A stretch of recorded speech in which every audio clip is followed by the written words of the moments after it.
C'est désormais une question de jours? Oui, et une partie de ces 400 militaires présents a déjà quitté le Burkina Faso. Il reste encore quelques hommes pour terminer la partie logistique et renvoyer le dernier matériel. Et les derniers soldats devraient être partis d'ici le 22 février, selon nos informations. Pour aller où? Pas de précision, répond l'état-major français, parce que il ajoute qu'il n'y a pas eu de demande d'autres pays pour accueillir ces forces spéciales, mais d'après des sources sécuritaires, le Niger devrait en accueillir quelques-uns. On parle de moins d'une centaine d'hommes qui pourraient se baser dans la région de Tillabéri, au nord du pays. La Côte d'Ivoire est également évoquée.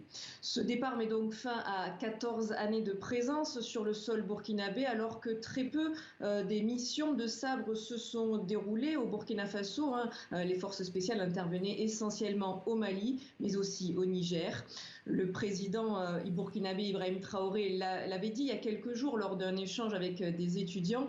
Nous voulons être souverains. Le pays mise donc sur le multipartenariat, la Turquie par exemple, mais aussi plus récemment la Russie qui a annoncé vouloir renforcer son partenariat. Le pays mise aussi également sur ses VDP, ses volontaires pour la défense de la patrie. On constate un renforcement ces dernières semaines de ces opérations conjointes militaires VDP. Ainsi se dessine donc cette nouvelle stratégie des autorités pour faire face à une situation sécuritaire critique.